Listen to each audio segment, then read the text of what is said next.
Hello everyone, welcome to prep IAS. Prep IAS पे आप सबका स्वागत है। अगेन हम एक अगले लेक्चर में आते हैं पॉलिटी में, और आज के लेक्चर में हम पढ़ेंगे about directive principles of state policy. So पहला टॉपिक जो हम पढ़ेंगे आज दैट इज डीपीएसपी, और ये बहुत ही इंपॉर्टेंट टॉपिक है यूपीएससी के लिए। It is I would say very very important topic, क्योंकि इस पे रिपीटेडली अगर आप प्रीवियस ईयर क्वेश्चन देखोगे तो रिपीटेडली हर साल में एक क्वेश्चन तो आया ही है ऑलमोस्ट। ओके, और दूसरी चीज जो second topic that we will be reading, the second topic that we will be reading या दूसरा टॉपिक जो हम पढ़ेंगे दैट इज फंडामेंटल ड्यूटीज। हम दूसरा टॉपिक जो पढ़ेंगे वो है fundamental duties. Okay, so again ये रिलेटिवली लेस इंपॉर्टेंट है। ओके, लेस इंपॉर्टेंट क्योंकि इस पे बहुत ही कम क्वेश्चन आए। ओके, बट ये वाला जो पहला टॉपिक है DPSP, it is very important.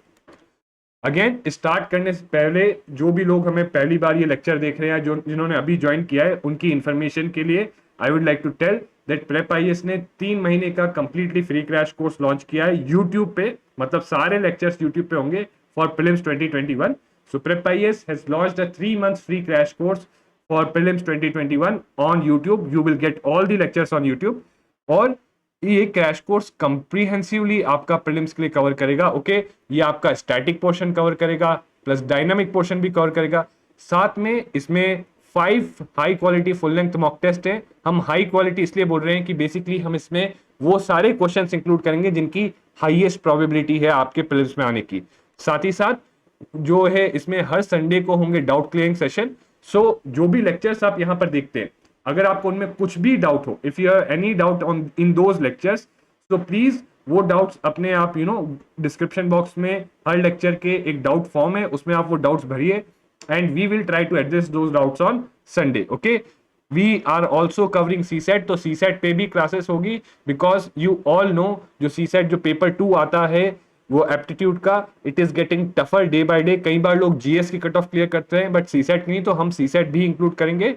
And lastly I would like to request, अगर जो भी आपको स्टडी मटेरियल या जो भी ये पीपीटीज चाहिए, सो प्लीज आप हमारा टेलीग्राम चैनल ज्वाइन करिए। वहां पे आपको सारा स्टडी मटेरियल और नोट्स मिलेंगे। अगेन टेलीग्राम चैनल ज्वाइन करने के लिए आप हमारा डिस्क्रिप्शन बॉक्स में लिंक है, उस पर जा सकते हैं। Okay, so now let's begin. पहली चीज जो हमें देखनी है that is about basics about DPSP. Okay, कि डीपीएसपी है क्या, that what is DPSP. Okay, DPSP मतलब directive principles of state policy है क्या, what is DPSP and what is its nature क्या है इसका, एंड इसका सिग्निफिकेंस क्या है। ओके, सो ये चीजें हम देखेंगे। So first of all it is in part 4 of the constitution from articles 36 to 51। So DPSP part 4 constitution के पार्ट 4 में है, from article 36 to 51, right. This is being inspired from Irish constitution. So basically Irish constitution को देख के हमने अपने constitution में भी डीपीएसपी इंक्लूड किया है। So we have included DPSP in our constitution from the Irish constitution. And again Irish वाले लोगों ने कहां से लिया, they took it from Spanish. Okay, now इसमें जहां तक हम बोलते हैं, देखिए इसका नाम क्या है, इसको क्या बोलते हैं हम, इसको बोलते हैं हम directive principles. Just a second. So we say these are directive principles of state policy. Okay, so these are directive principles of state policy. तो यहां ये स्टेट कौन है, who is the state? So state की definition क्या है, तो यहां पर जो स्टेट की डेफिनेशन है पार्ट 4 में वो सेम है जो हमने पार्ट 3 में पढ़ी थी। आई होप यू रिमेंबर, हमने पार्ट 3 में पढ़ा था अंडर विच आर्टिकल, आर्टिकल 12। हमने पार्ट 3 में पढ़ा था अंडर आर्टिकल 12 की स्टेट जब हम बोलते हैं या कॉन्स्टिट्यूशन में कहीं भी स्टेट लिखा हुआ होता है तो उसका क्या मतलब होता है। ओके, सो वही सेम डेफिनेशन जो है स्टेट की ये डीपीएसपी में भी यूज हो रही है। ओके, सो उसके हिसाब से क्या है, that includes government of India. Okay, government of India, फिर उसके हिसाब से स्टेट में कौन कौन आ जाते हैं, then we have government of India and parliament. Okay, फिर आपको और क्या आ जाता है, government of state and state assemblies. Okay, state legislative assemblies. Okay, उसके अलावा local authorities. Okay, local authorities, फिर and apart from that statutory bodies. Okay, statutory bodies. Okay, and lastly कोई भी एसीबी बॉडी जो प्राइवेट बॉडी हो but अगर स्टेट का कोई काम करिए तो that also comes under the definition of state. Okay, so in सब पे डीपीएसपी एप्लीकेबल है। सो डीपीएसपी किस पे एप्लीकेबल है? स्टेट पे। ओके, नाउ अगेन ये बड़ा इंपॉर्टेंट पॉइंट है, इस पे प्रीलिम्स में प्रीवियस ईयर क्वेश्चन में आ रखा है, प्रीवियस ईयर क्वेश्चन में आया है कि ये जो डीपीएसपी है they resemble instrument of instructions enumerated in government of India act 1935। तो जो हमारा basically government of India act 1935 था, जो हमारा गवर्नमेंट ऑफ इंडिया एक्ट 1935 था, उसमें इंस्ट्रूमेंट ऑफ इंस्ट्रक्शंस करके एक सेक्शन था जिसमें किसको इंस्ट्रक्शंस दी गई थी? Under it instructions were given to governor general and governors. Okay, governor general और गवर्नर्स को इंस्ट्रक्शंस दी गई थी in instrument of instructions in the government of India act 1935। So ये जो डीपीएसपी है ये उसी को रिजेंबल करता है। Okay, so again please remember this. देखिए एक चीज जो पॉइंट ऑफ डिफरेंस यहां पे आपको नोट करना है वो है डीपीएसपी किसको दिया गया है? स्टेट को। यहां पर इंस्ट्रक्शंस किसको दी गई थी? गवर्नर जनरल को। Okay, governor general and governors को। ओके, गवर्नर जनरल और गवर्नर्स को दी गई थी इंस्ट्रक्शन। ओके, यहां पर इंस्ट्रक्शन ये प्रिंसिपल्स या डायरेक्टिव्स किसके लिए? स्टेट के लिए। यहां पर डायरेक्टिव्स किसके लिए थे? गवर्नर जनरल के लिए। Okay, so please but still ये रिजेंबल किस सेंस में करते कि ये दोनों डायरेक्टिव्स है। Okay, they are not binding, they are non justiciable in nature. Okay, so they are non justiciable मतलब बाइंडिंग नहीं है। ऐसा नहीं है कि अगर स्टेट इन डायरेक्टिव्स को फॉलो नहीं करे तो ऐसा नहीं है कि आप कोर्ट में जाके स्टेट के अगेंस्ट केस कर सकते हो कि state is not following these directives, so you can not go to the court and have a case against state that they are not following these directives. Okay, but non justiciable होने का मतलब ये नहीं है कि इसका कोई significance नहीं है, यूटिलिटी नहीं है। They have a moral sanction. So moral sanction क्यों है? Basically because they are fundamental in the governance of the country. और ये कहां लिखा गया? ये कॉन्स्टिट्यूशन में आर्टिकल 37 में। In article again this is a point जिसपे प्रीवियस ईयर में क्वेश्चन आ चुका है। ओके, डीपीएसपी पे प्रीवियस ईयर में क्वेश्चन आ चुका है कि दे आर नॉन जस्टिसेबल। एक स्टेटमेंट दे दिया था that they are non justiciable, दूसरा स्टेटमेंट दे दिया that they are fundamental in the governance of the country. तो बच्चे कंफ्यूज हो गए थे कि देखो कोई चीज नॉन जस्टिसेबल है तो वो कैसे फंडामेंटल हो सकती है, but this is like this. ये हमारे कॉन्स्टिट्यूशन में मेंशन्ड है that they are non justiciable in nature but they are fundamental in governance of country. This is mentioned in under Article 37 of the Constitution and therefore it has a moral sanction. Okay, एक moral sanction है constitutional morality के हिसाब से। अगर आपने term सुना होगा constitutional morality तो वही है, यही है। अगर किसी स्टेट किसी गवर्नमेंट को constitutional morality के अकॉर्डिंग एक्ट करना है then it should follow DPSP. Okay, और you must be wondering कि जब ये इतने इंपॉर्टेंट है, आप सोच रहे होगे जब ये इतने इंपॉर्टेंट हैं तो इसको जस्टिसेबल क्यों नहीं बनाया गया? तो उसके भी कुछ रीजंस थे। उसके रीजंस ये थे बेसिकली कि अगर इनको उस वक्त जस्टिसेबल, जब हम इंडिपेंडेंट हुए थे उसी वक्त अगर ये सारे जस्टिसेबल बना देते तो जो हमारा स्टेट था, जो न्यूली इंडिपेंडेंट इंडियन स्टेट था, it would have been overburden और प्लस इसके कारण कई कॉन्फ्लिक्ट्स आते। Okay, so due to these things it was felt कि उस टाइम पे that despite these directives being essential, ताकि ये डायरेक्टिव्स फंडामेंटल है गवर्नेंस में, बट फिर भी उस वक्त इनिशियली स्टेट की इतनी कैपेसिटी नहीं थी कि वो ये सारे डायरेक्टिव्स इंप्लीमेंट कर पाए जब इनिशियली इंडिपेंडेंट हुआ था। तो इसीलिए ये सोचा गया कि इसको अभी नॉन जस्टिसेबल रखते एंड बट स्टिल हम लिख देते कि फंडामेंटल है, तो एक मॉरल सैंक्शन रहेगा, एक मॉरल प्रेशर पुट करेंगे लोग ही जो पीपल ऑफ द कंट्री हैं वही पुट करेंगे स्टेट पे एक मॉरल प्रेशर कि आप ये डायरेक्टिव्स फॉलो करिए। ओके, तो बिकॉज ऑफ ये थिंकिंग थी हमारे कॉन्स्टिट्यूशन मेकर्स की, सो इसलिए उन्होंने इनको नॉन जस्टिसेबल रखा despite the fact that they are fundamental in the governance. So please ये दो चीजें आप याद रखिए। नाउ इनका एम क्या है?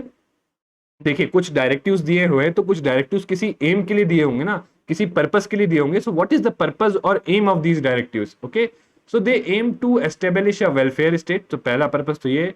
दूसरा, they aim to achieve the goals mentioned in the preamble. Okay, so please इसको ध्यान में रखिए। आपको एक प्रीलिम्स में ऐसे क्वेश्चन बना के दे सकते हैं कि which of the following are objectives of DPSP. So objectives क्या है? To establish a welfare state, right? कि which of the following are objectives of DPSP? To establish a welfare state, to achieve the goals mentioned in the preamble. Okay, so हमारे preamble में आपने पढ़ा है कि preamble में क्या goals हैं? प्रीएम्बल में गोल्स क्या हैं?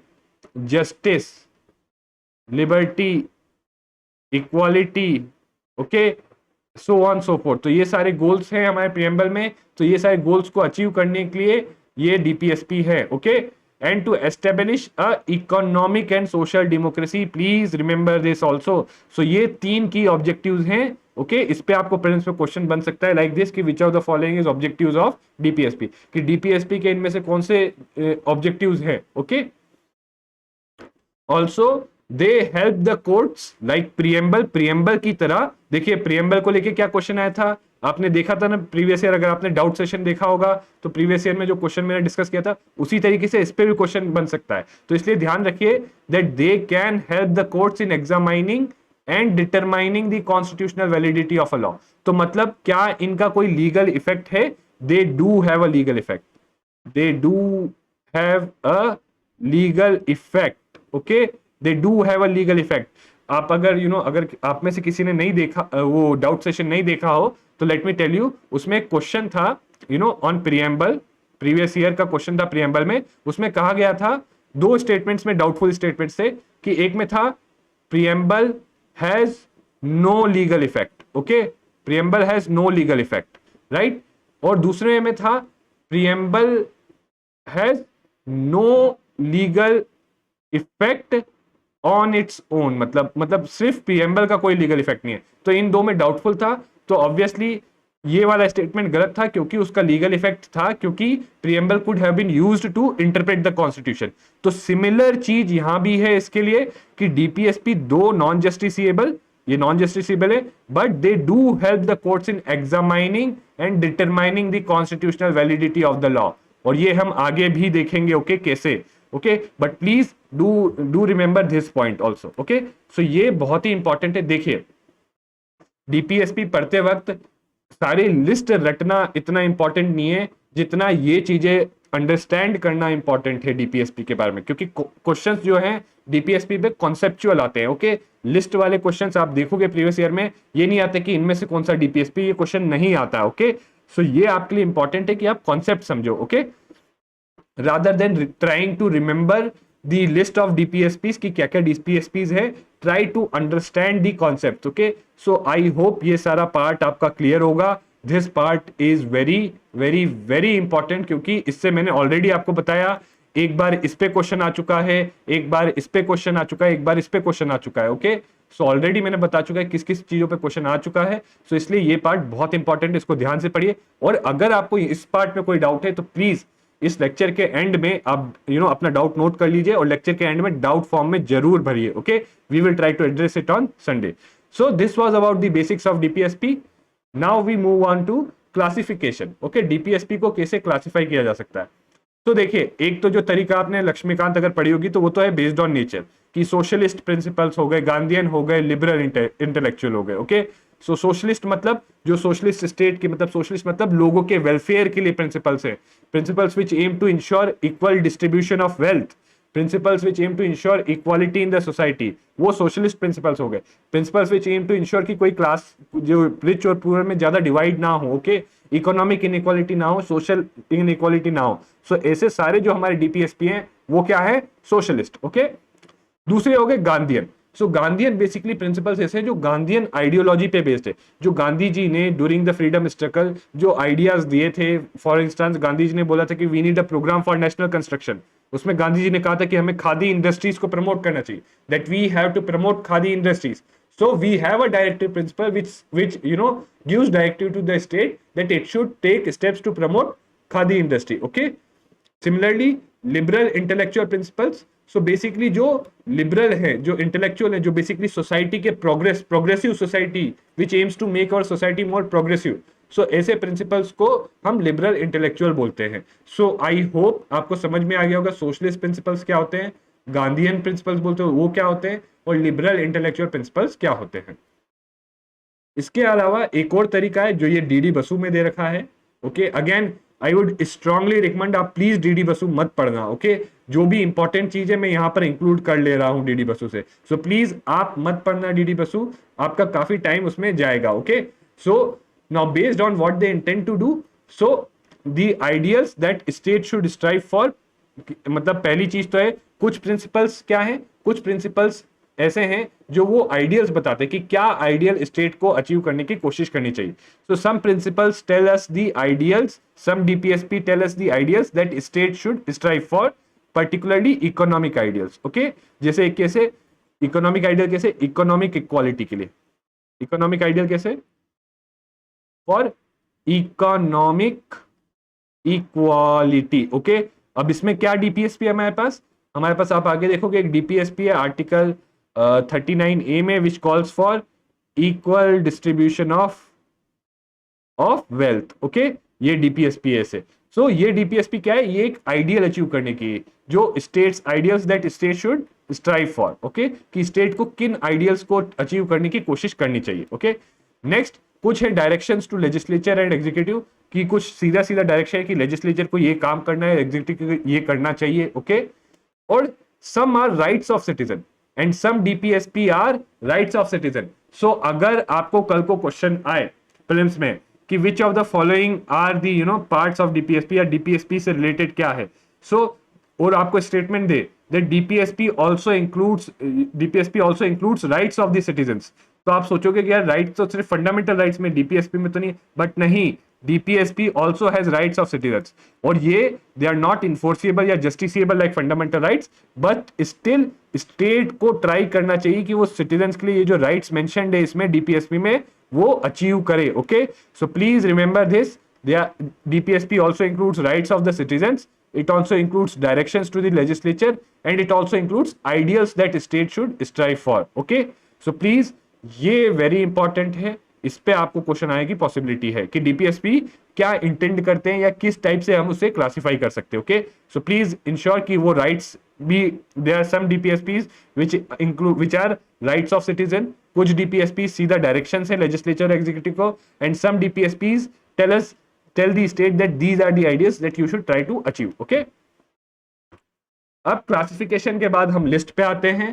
सो डेफिनेटली आप प्लीज ये लिस्ट देख लीजिए. सी अगेन, मैं मोटा मोटा जो मोस्ट इंपॉर्टेंट है वो बताऊंगा आपको, बट आपको भी अपना थोड़ा you have to put some effort and see all these DPSPs. एक लिस्ट एक बार देखिए, और सिर्फ ये लिस्ट मत देखिए, but also try to classify them in this way, कि कौन से आइडियल्स बताते हैं हमें, कौन से हमें जो है जो डायरेक्शंस देते हैं, और कौन से राइट्स ऑफ सिटीजन से. ओके, जैसे एक एग्जांपल मैं देता हूं आपको, जैसे आर्टिकल 38 क्या बोलता है, to promote welfare of the people by securing a social order permeated by justice, social, economic, political, right, and to minimize inequalities of income, status, facilities and opportunities. So you can see here article 38 क्या कर रहा है, it is telling an ideal that state should strive for. So आप देख रहे हो article 38 एक ideal बता रहा है, it is telling a ideal that state should strive to achieve. Okay, right, ideal क्या है कि एक सोशल ऑर्डर ऐसा हो जहां जस्टिस होना चाहिए, सोशल, इकोनॉमिक, पॉलिटिकल, साथ ही साथ ऐसे सोशल ऑर्डर में इनइक्वालिटीज क्या मिनिमम होने चाहिए, इनकम की इनइक्वालिटी, स्टेटस की, और फैसिलिटीज और अपॉर्चुनिटीज की. Okay, so I hope you know this point. Now यही चीज प्लीज आप यही एक्सरसाइज बाकी दूसरों के लिए भी करिए. जैसे आर्टिकल 39 क्या है, to secure right to adequate means of livelihood, तो ये क्या है, this is a right of citizen. तो इसमें जो सारे मेंशन्ड है they are rights of citizens. Okay, rights of citizens. And again यहाँ पर ऑलरेडी मैंने तो आपको बता ही दिया, ये सोशलिस्टिक है. सोशलिस्टिक मतलब सोशलिज्म पे बेस्ड, सोशलिज्म पे बेस्ड मतलब सोशल वेलफेयर की तरफ इंक्लाइंड है, कम्युनिटी के तरफ इंक्लाइंड है. ओके, सोशल वेलफेयर की तरफ. Okay, so I hope you understand this point कि आपको कौन से इसमें से प्रिंसिपल्स राइट्स बताते हैं, कौन से आइडियल्स बताते हैं. Okay, to promote equal justice and provide free legal aid, to secure right to work, education, public assistance in case of unemployment, old age, sickness and disablement, to make provisions for just and humane conditions of work and maternity leave. Again, एक चीज मैं आपको यहाँ highlight करना चाहूंगा, please try to understand these principles. इन principles को रटने की कोशिश मत करना, ट्राई टू अंडरस्टैंड, इनको समझने की कोशिश करना. Okay, try to understand these principles, do not try to mug up. Okay, and to secure a living wage, decent standard of life, social and cultural opportunities for all, to take steps to secure participation of workers in management of industries. So ये देख सकते हो आप, definite directly socialism से related है, क्योंकि वो workers के वेलफेयर के बारे में बोलता है. ओके, वर्कर्स को राइट्स देने के बारे में बोलता है. To raise level of nutrition and standard of living of people and improve health. Okay, so please again I would recommend all you guys to see these principles again and again and try to understand them. आपसे मैं request करूंगा कि आप इन principles को समझने की कोशिश करना. ओके, दूसरा यहाँ गांधीयन प्रिंसिपल्स. तो first is to organise village panchayat. So you all know Gandhi ji was an ardent advocate of panchayati raj. Okay, Gandhi ji panchayati raj को बहुत ही सपोर्ट करते थे और उसको प्रमोट करना चाहते थे. तो इसीलिए डीपीएसपी है टू ऑर्गेनाइज विलेज पंचायत की. स्टेट को बोला गया है कि it should organise village panchayat and सिर्फ ऑर्गेनाइज ही नहीं करना, उनको ऐसी पावर्स दे और अथॉरिटीज दे ताकि वो सेल्फ गवर्नमेंट की तरह they could act as units of self government.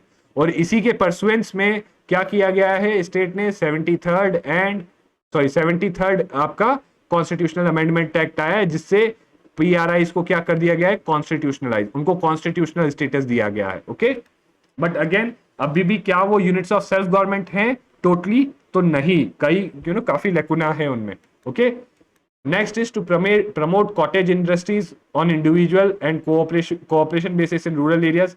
Again जिस गांधी जी काफी कॉटेज इंडस्ट्रीज पे फोकस करते थे तो उनको प्रमोट करने के लिए एक डीपीएसपी डाला गया है. Okay, to promote voluntary formation, autonomous functioning, democratic control and professional management of cooperative societies. Okay, to promote educational and economic interest of SCs, STs and other weaker sections of the society and to protect them from social injustice and exploitation. Okay, to prohibit consumption of intoxicating drinks and drugs which is injurious to health. तो obviously Gandhi ji was against consumption और that's why आप जानते होगे, अगर freedom struggle में पढ़ोगे तो एक सबसे बड़ा इंपॉर्टेंट पॉइंट गांधी जी के मूवमेंट्स जो जैसे नॉन कोऑपरेशन मूवमेंट हो गया या कोई और हो गया, क्या था, पिकेटिंग ऑफ लिकर शॉप्स. क्यों? क्योंकि Gandhi ji was against consumption of liquor. Okay, so again इसके लिए अगर आप पूछे तो देखिए बिहार में क्या है, बिहार में प्रोहिबिशन है, मतलब बिहार में जो है it is a dry state, वहां ड्रिंक्स बेचना और कंज्यूम करना इलीगल है. Similar is the case of Gujarat. Okay, so I hope you get these points. And to prohibit slaughter of cows, calves and other milk and draught cattle and to improve their breeds. Okay, now next is liberal intellectual principles. So again इसमें most important तो यही है आपका secure all citizens a uniform civil code. Okay, throughout the country. So uniform civil code क्या होता है? अभी हमारे पास है यूनिफॉर्म क्रिमिनल कोड. अगर समझना है यूनिफॉर्म सिविल कोड तो अभी हमारे पास है यूनिफॉर्म क्रिमिनल कोड. मतलब कोई भी रिलीजन के हुआ, if you are belonging to any religion, it doesn't matter, if you do a crime तो एक ही लॉ है, उसी के अकॉर्डिंग आप चाहे हिंदू हो, आप मुस्लिम हो, सिख हो, क्रिश्चियन हो, कोई भी हो, अगर if you have done some crime then there is only one criminal code according to which you will be punished. But for personal laws, okay, for personal laws or for civil laws, some civil laws, okay, जैसे आप ले लीजिए inheritance की बात हो गई, okay, inheritance हो गया या मैरिज हो गया, इसको लेके अभी एक कॉमन लॉ नहीं है. इसको लेके देखिए हिंदूज के लिए अलग लॉ है, उनका हिंदू पर्सनल लॉ, ओके, मुस्लिम के लिए मुस्लिम पर्सनल लॉ, ओके, क्रिश्चियंस का अपना अलग लॉ है.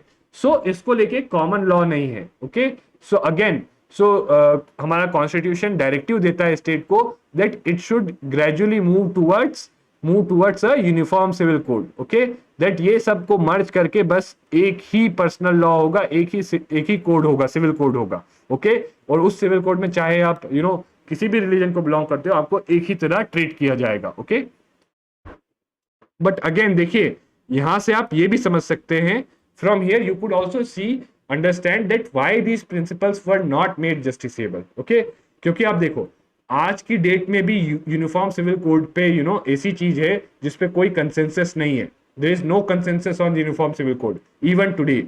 तो और इनफैक्ट काफी सेंसिटिव इशू है ये.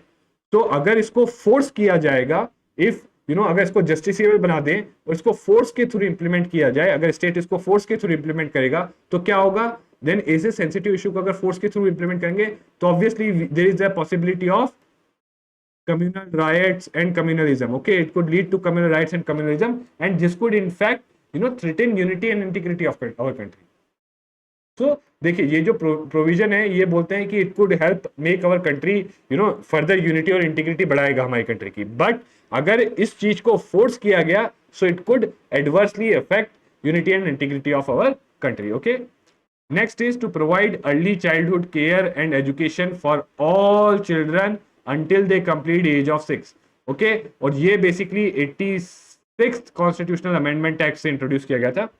तो basically 86th constitutional amendment act में क्या किया गया, सी 86th कॉन्स्टिट्यूशनल अमेंडमेंट एक्ट से पहले ये जो डीपीएसपी था ये बोलता था कि 6 to 14 ईयर्स के जो बच्चे हैं उनको अंडर दिस डीपीएसपी स्टेट की रिस्पॉन्सिबिलिटी, स्टेट को डायरेक्टिव दिया गया था कि उनके एजुकेशन को स्टेट को उनके एजुकेशन का ध्यान रखना चाहिए, जो 6 to 14।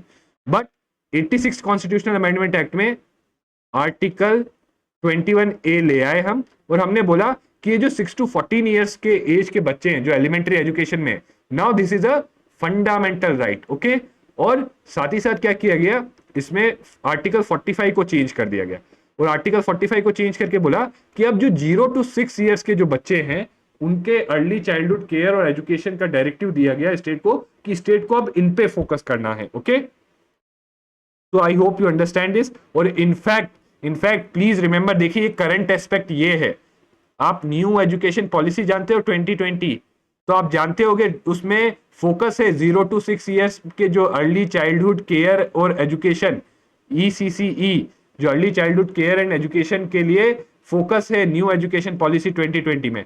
सो क्या कर रही है जो गवर्नमेंट ये पॉलिसी लाके, it is trying to achieve this DPSP. Okay, so I hope आपको ये क्लियर है कि कैसे स्टेट ट्राइज टू अचीव ये डायरेक्टिव्स, कैसे स्टेट को, स्टेट कैसे उनको अचीव करने की कोशिश करता है। Okay, next is to organise agriculture and animal husbandry on modern and scientific lines. तो इसके लिए आप जानते हो स्टेट स्कीम्स लाता है, जैसे animal husbandry infrastructure development fund या पीएम संपदा योजना।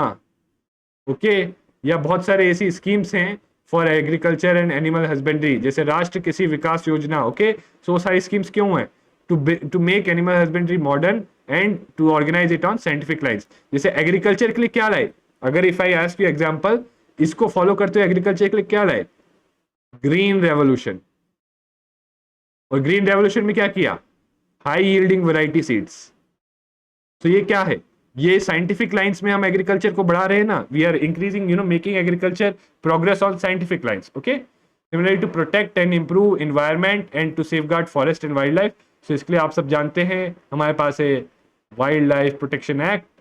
तो देखिए state is trying to achieve these acts to protect monument, places and objects of artistic और historic interest which are declared to be of national importance, to separate judiciary from executive in public services of the state।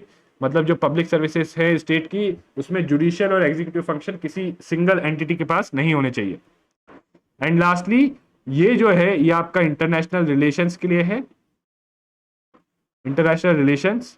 Okay, international relations के regarding क्या directive देता है, so what directive is given to state regarding international relations, that it should promote international peace and security, maintain just and honorable relations, and foster respect for international law and treaty obligations, and encourage settlement of international disputes by arbitration। Okay, so again I would recommend आप please revise करना इसको, इसके again दोबारा इसके through जाना। Okay, now next is some constitutional amendments जो DPSP में और जिसके थ्रू एडिशन किए गए थे।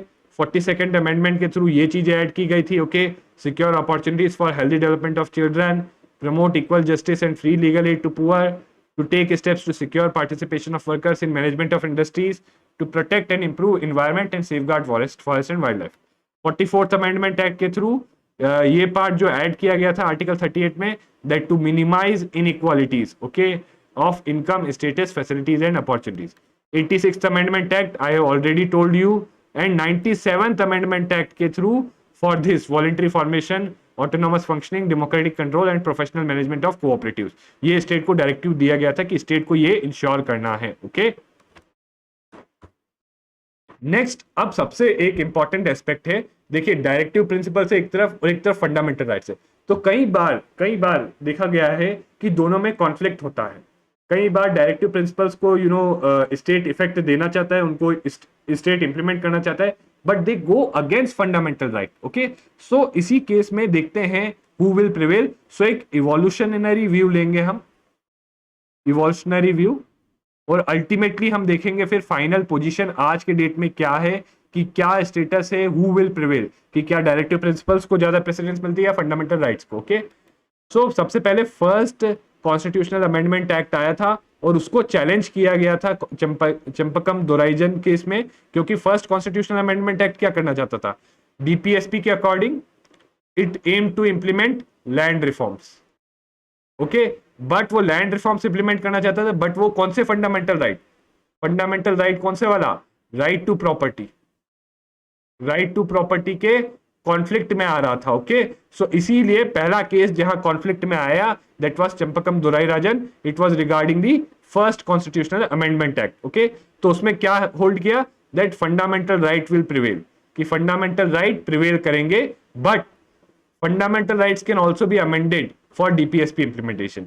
सो देखिए, अगर कॉन्फ्लिक्ट आया डीपीएसपी और फंडामेंटल राइट में, if there is a conflict between DPSP and fundamental right, then in this case Champakam Dorairajan, the Supreme Court held that fundamental right prevail करेंगे, but it also said कि fundamental right prevail तो करेंगे, but उसके साथ साथ parliament के पास power है कि वो डीपीएस, वो फंडामेंटल राइट्स अमेंड कर सकती है for implementation of DPSP. Okay, अगला आया गोलकनाथ केस।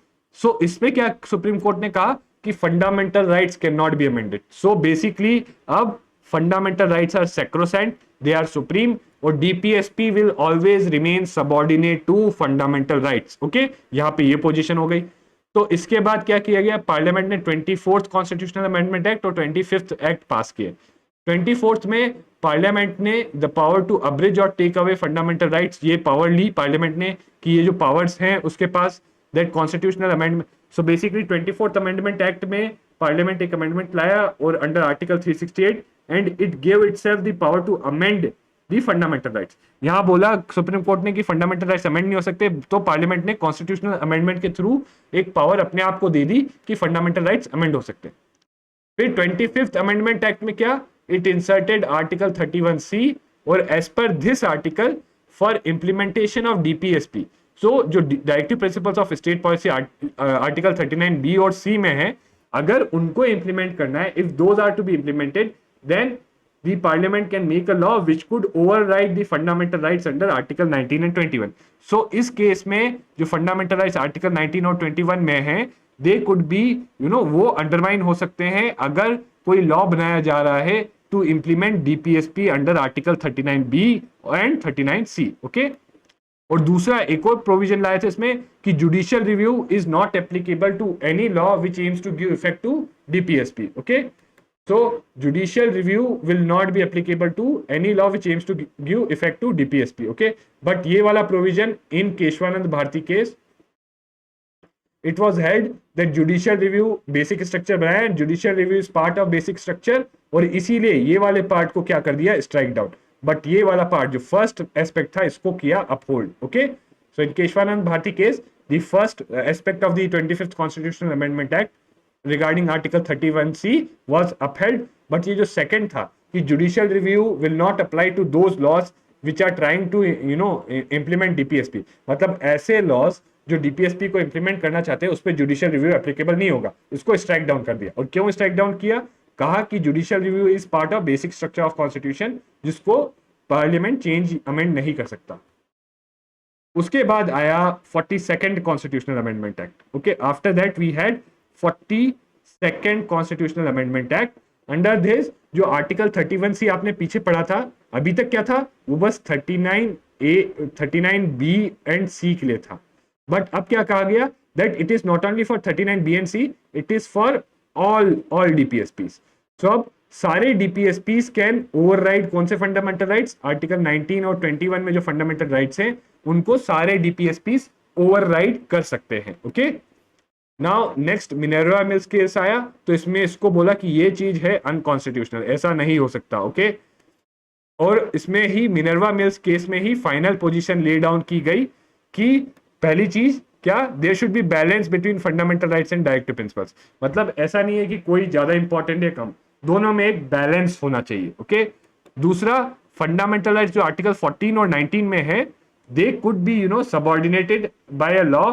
अगर वो 39B और 30B और C को कोई लॉ है जो डीपीएसपी अंडर 39B और C उसको इफेक्ट देने के लिए इंप्लीमेंट कर रहे हो, so then it could override article 14 and 19। Okay, मतलब वही चीज जो आपने पहले पढ़ी थी। ओके, और also it also held that harmony and balance between DPSP and fundamental rights is a part of basic structure of constitution।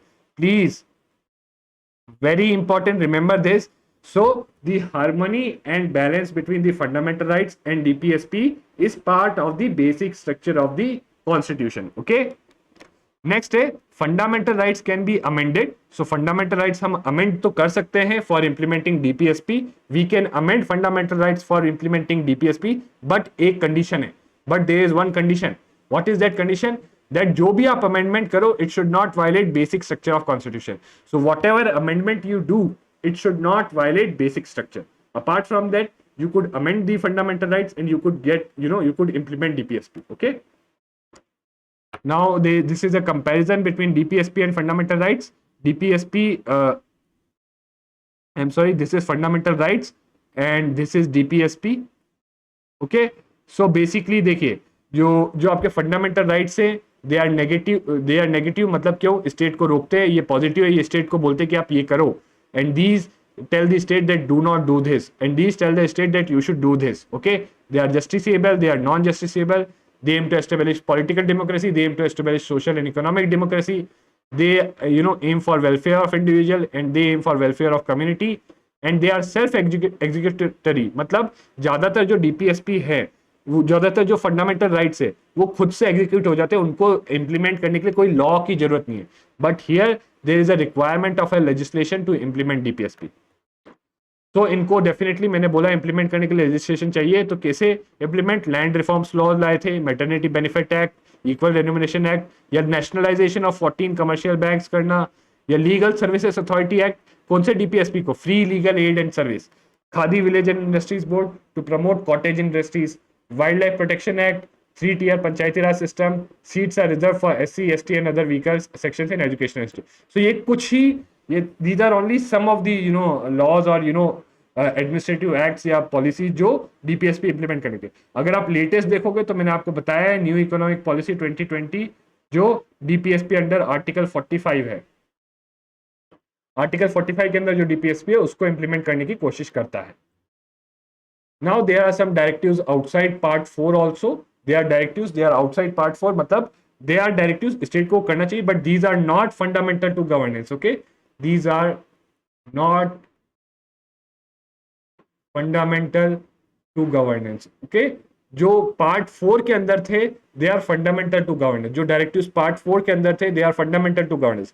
So directives in part 4 are fundamental to governance, but outside part 4 are not fundamental. So ये क्या है? That is claims of SC ST to services, मतलब जो schedule caste और schedule types के claims हैं for appointment और reservation in services, it should be consistent with maintenance of efficiency of administration. मतलब आप उस क्लेम को जस्टिफाई, उस क्लेम को सेटिस्फाई करने के साथ साथ स्टेट को ये भी देखना है कि एडमिनिस्ट्रेशन की एफिशिएंसी भी बनी रहे। ओके, सो जो SC ST का रिजर्वेशन है वो करते वक्त ये भी देखना है कि जो एडमिनिस्ट्रेशन की एफिशिएंसी है वो भी बनी रहे। Okay, and this is given under article 335। Next directive is instruction in mother tongue।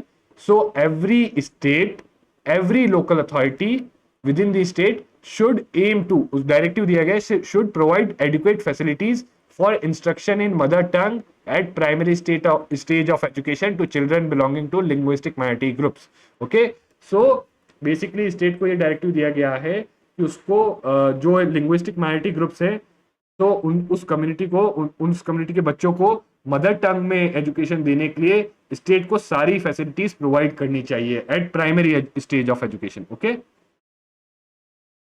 Next एक और डायरेक्टिव है, and this directive is only on union, only on central government. Okay, so ये क्या डायरेक्टिव है? That development of Hindi language. So that it is duty of union to promote spread of Hindi language, that उसको Hindi language spread करना चाहिए, and to develop it so that it may serve as a medium of expression for all elements of the composite culture of India. मतलब जो Hindi language है union की responsibility है कि उसको डेवलप करे और उसको पूरे इंडिया में स्प्रेड करे ताकि हर कोई उसको as a medium of expression use कर सके, okay, as a common medium of expression use करे, ओके। अब हम आते हैं fundamental, now we come to fundamental duties, okay. Again less important but still we should cover it, okay. So पहली चीज, again इसके कोई की पॉइंट्स देखते हैं जिसपे अगर इसमें भी क्वेश्चन आएगा तो इन्हीं पॉइंट्स पे मेजरली क्वेश्चन आने की पॉसिबिलिटी है, ओके। अगेन जो लिस्ट में से कम पॉसिबिलिटी होती है कि आपसे पूछे कि ये फंडामेंटल ड्यूटीज की लिस्ट में कौन सी ड्यूटी है, ओके। सो फर्स्ट की पॉइंट्स क्या है, that it is inspired by the constitution of USSR, यानी जो रशिया है आज, जो पहले यूएसएसआर था, उसके कॉन्स्टिट्यूशन से हमने इंस्पायर होके हमारे कॉन्स्टिट्यूशन में फंडामेंटल ड्यूटीज लाए। और इनफैक्ट एक ये बहुत ही इंपॉर्टेंट पॉइंट है कि देखिए फंडामेंटल ड्यूटीज और फंडामेंटल राइट्स के बीच में रिलेशन क्या है। तो रिलेशन यहाँ पे बताया गया है दैट राइट्स और freedoms are inseparable from performance of their duties and obligations. मतलब अगर किसी को राइट्स और फ्रीडम मिली है, if someone has got some rights and freedom, then on the other hand he will also have some duties and obligations, उसको कुछ duties और ऑब्लिगेशंस भी मिलेगी। सो अगर मैं आपसे पूछूं, if I ask you that imposing duties and obligations undermines the rights and freedoms, undermines the fundamental right, तो क्या ड्यूटीज और ऑब्लिगेशंस इंपोज करना बाय स्टेट अंडरमाइन करता है फंडामेंटल राइट को? नहीं, बिकॉज बोथ आर इनसेपरेबल। अगर किसी सिटीजन को राइट्स और फ्रीडम मिलती है तो उसके ऊपर ड्यूटीज और ऑब्लिगेशंस भी आती हैं, ओके। और ये भले ही मेंशन नहीं हो बट इट इज इम्प्लिसिट। यहाँ पे हमने आफ्टर स्वर्ण सिंह कमेटी के रिकमेंडेशन के बेसिस पे Part 4A of Constitution under Article 51A after by 42nd Constitutional Amendment Act हमने explicitly fundamental duties insert की हैं हमारे Constitution में, and they are mostly moral and civic duties and they are confined to citizens only. So fundamental duties are only for citizens, okay? They are non-justiciable, but despite being non-justiciable, parliament एक law बना सकता है to enforce them by suitable legislation, okay. So parliament can make a law to enforce them, okay. So again these are some key points and please इसको remember करिएगा that rights and freedoms are inseparable from duties and obligations, okay. तो ये एक list है fundamental duties की। तो again I would suggest you, ये आपको नोट्स मिलेंगे तो उसमें आप डेफिनेटली सारी ड्यूटीज के थ्रू अगेन जाना। तो it is duty of every citizen to abide by the constitution and respect its ideals, institutions, the national flag and the national anthem। तो हर सिटीजन की ड्यूटी है कि वो कॉन्स्टिट्यूशन को, संविधान को माने और उसके जो संविधान में आइडियल्स और इंस्टीट्यूशन है, जो हमारा नेशनल फ्लैग है, नेशनल एंथम है, उसकी रिस्पेक्ट करे, okay. To cherish and follow the noble ideals which inspired our national freedom struggle. So हमारे फ्रीडम स्ट्रगल में कुछ आइडियल्स थे जो आए थे, जैसे अहिंसा हो गया, राइट, सत्याग्रह हो गया। तो इन चीजों को सिटीजन्स की ड्यूटी है that they should follow them. To uphold and protect sovereignty, unity and integrity of India, to defend the country and render national service when called upon to do so, to promote harmony and spirit of common brotherhood amongst all the people of India, transcending religious, linguistic and regional and sectional diversities, okay, and to renounce practices derogatory to dignity of women, to value and preserve rich heritage of our composite culture, to protect and improve natural environment protection is also a duty, a fundamental duty, including forests, lakes, rivers, wildlife, and to have compassion for living creatures, okay। to develop, ये तो आपने बहुत बार पढ़ी होगी, to develop scientific temper, humanism and spirit of inquiry and reform, to safeguard public property and abjure violence, okay, violence नहीं करना है, to strive towards excellence in all spheres of individual and collective activity। मतलब आप कुछ भी activity कर रहे हो, आपकी ड्यूटी है कि आप उसमें एक्सीलेंस करें, ओके, सो दैट अगर आप एक्सीलेंस करेंगे सो ऑब्वियसली हमारा नेशन भी जो है प्रोग्रेस करेगा, ओके।